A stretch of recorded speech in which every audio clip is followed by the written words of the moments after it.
అన్న కల్కి movie cinema చూడడం జరిగింది. నిజంగా సినిమా చూడకముందు అసలు ప్రభాస్ గారికి సినిమా వేస్ట్ అనిపించింది.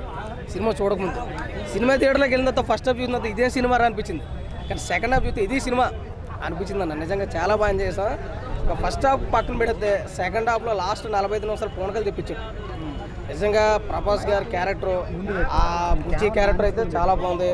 ఆ స్లాంగు అంటే పెద్ద వాళ్ళు అందరూ పెట్టి తీశారు సినిమా. అసలు ఏముందో డెప్త్ అని అనుకున్నాం, కానీ పెద్ద పెద్దలు ఎంత పెట్టారో ఈ సినిమా చూస్తే కానీ అర్థం కాదు. చాలా వరకు ప్రతి క్యారెక్టర్ న్యాయం జరిగింది. కమల్ హాసన్ గారి క్యారెక్టర్ అంతంత మాత్రం అనిపించినా కానీ పార్ట్ 2 అంతా కమల్ హాసన్ గారి మీద ఆధారపడింది. 2-3 సార్లు కనపడ్డారు. అదే సెకండ్ హాఫ్ అంటే పార్ట్ 2 కమల్ హాసన్ గారి మీద వదిలేశారు. ఫస్ట్ హాఫ్ అంతా కూడా మన ప్రభాస్ గారు, అమితాబ్ బచ్చన్ గారు తీసుకుంటే సెకండ్ హాఫ్ కమల్ హాసన్ గురించి కాబట్టి ఓవరాల్గా సినిమాలో బ్యాక్గ్రౌండ్ మ్యూజిక్ దంచుకునేడు. ప్రతి ఒక్కరికి నచ్చే మెచ్చి సినిమా. అంటే సాంగ్స్ ప్రకారం చూసుకుంటే కొంచెం మైనస్ అనిపించినా కానీ సెంటిమెంట్ కూడా లేకపోవడం అది కూడా కొంచెం మైనస్గా. ఓవరాల్గా చూసుకుంటే విజువల్స్ వండర్స్ అని మనం చెప్పుకోవచ్చు. ఇంకా ప్రభాస్ గారి కెరీర్లో ఒక మంచి సూపర్ హిట్ మూవీగా ఈ కల్కి నిలబడబోతుంది. అదేవిధంగా అవుట్ ఆఫ్ 5 రేటింగ్ చూసుకుంటే సినిమాకి 3.5 వరకు ఇవ్వచ్చు.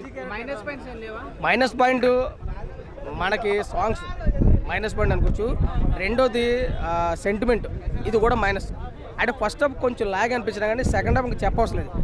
ఫస్ట్ హాఫ్ చూసిన తర్వాత సెకండ్ హాఫ్ చూసిన తర్వాత ఫస్ట్ హాఫ్ గుర్తురాదు. ఇంకా అంత బాగుంది సినిమా. నేను ఓవరాల్గా ఎన్టీఆర్ ఫ్యాన్, కానీ ప్రభాస్ గారి సినిమా నాకు బాగా నచ్చింది. ప్రతి ఒక్కరు చూడండి. అవుట్ ఆఫ్ 5 రేటింగ్ 3.5 అయితే వచ్చు. జై ఎన్టీఆర్, జై ప్రభాస్ అన్న. Thank you.